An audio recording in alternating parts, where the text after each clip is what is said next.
Welcome back to our daily news update, bringing you the latest headlines from around the world. Now let's begin.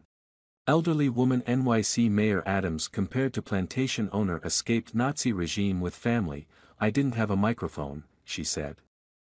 "I had to speak loudly so that everyone could hear what I was saying." The elderly woman whom New York City Mayor Eric Adams compared to a plantation owner was born as her family fled the Holocaust.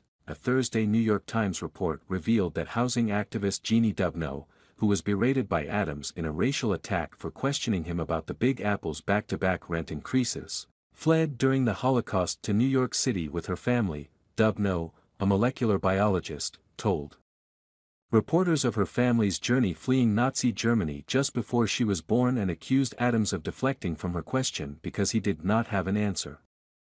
"It was a complete deflection from what I was saying, because he has no answer," she told the Times. Dubno said she was not trying to be disrespectful to Adams and that she had to shout her question because there was no microphone at the event.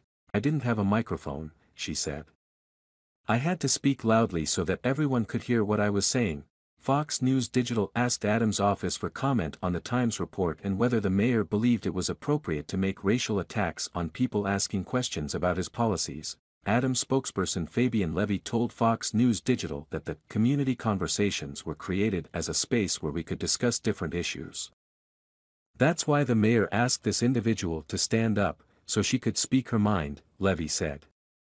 "To be clear, anyone who believes this mayor isn't fighting for tenants hasn't been paying attention. This administration has invested more money for housing than any in New York City history. We're advancing comprehensive plans to build more homes, faster, and across the city, which is the only way to truly solve the affordability crisis," he continued.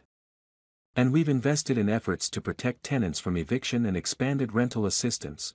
The Rent Guidelines Board is tasked with making difficult decisions based on hard data, and balancing the need to protect tenants with the need to provide small property owners, who have seen expenses go up by the most in 2 decades, with the revenue they need to make repairs and protect our housing stock."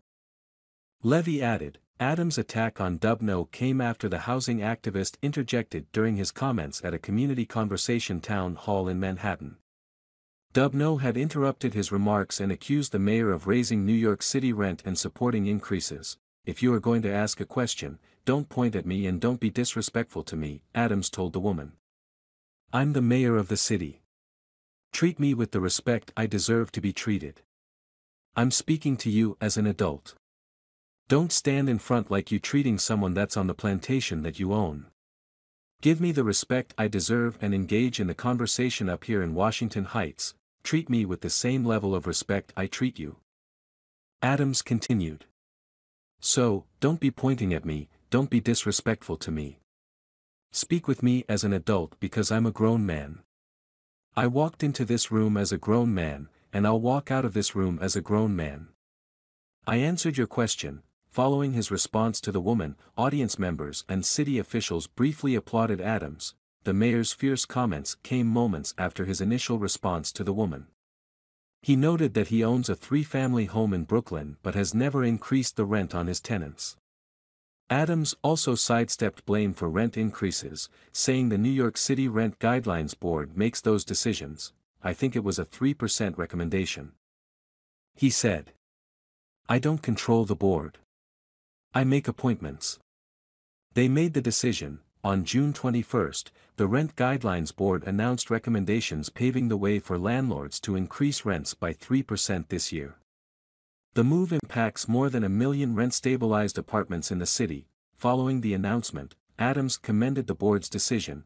"Finding the right balance is never easy, but I believe the board has done so this year, as evidenced by affirmative votes from both tenant and public representatives," he said in a statement. Subscribe to my YouTube news channel now, providing accurate and reliable information on the latest hot events. Join the community for exchanging opinions and learning from each other. Hit the subscribe button and turn on notifications to never miss out on the latest videos. Let's explore the world of information together.